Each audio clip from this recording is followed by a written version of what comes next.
Hi, this video covers Chapter 3.1, Demand, Supply, and Equilibrium in Markets for Goods and Services. I first want to just give you some basic examples relating to supply and demand.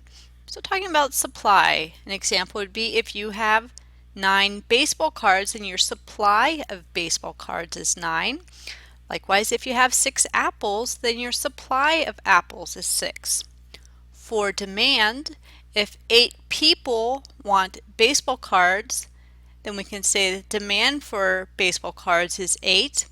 And if 6 people want apples, then we can say the demand for apples is 6. Alright, so on to demand. So demand refers to the amount of some good or service consumers are willing and able to purchase at each price. So we have our demand curve here.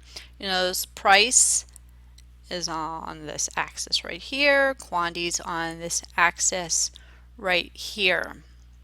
So a demand curve shows the relationship between price and quantity demanded on a graph. And quantity demanded refers to the total number of units that are purchased at that price. Now we have what's called the law of demand, and this refers to the relationship that a higher price leads to a lower quantity demanded. In our chat we talked about ice cream. If ice cream usually sells for $2 a scoop, if the price of ice cream goes up, we are going to demand less ice cream. Our demand curve here, the slope is downward, going down here.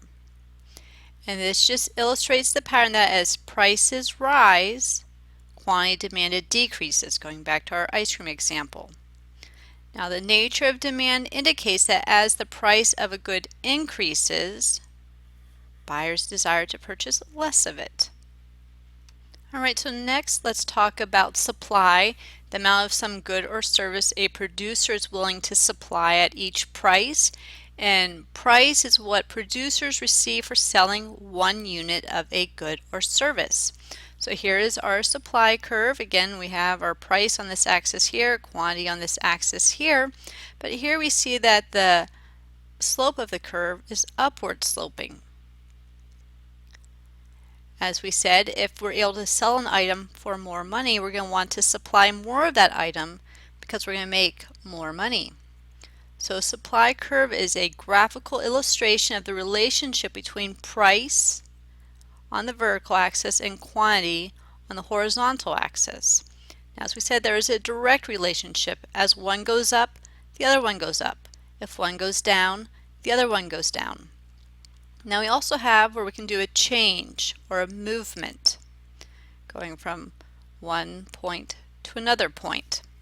A change in price of a good or service typically causes a change along the supply curve for that specific good or service. Notice here we're just talking about a change in price.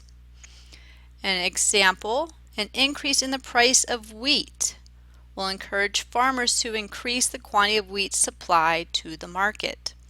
Right? There's an incentive for them to want to supply more because they can charge more. Our last slide here talks about equilibrium. This is where supply and demand intersect. Come across here, this will give us our equilibrium price. Down here we give us our equilibrium quantity. Equilibrium quantity is the quantity where quantity demanded and quantity supplied are equal at a certain price. Now if the price is below equilibrium, then quantity demanded exceeds quantity supplied, and we call this an excess of demand or a shortage. And that's it. Thanks for listening.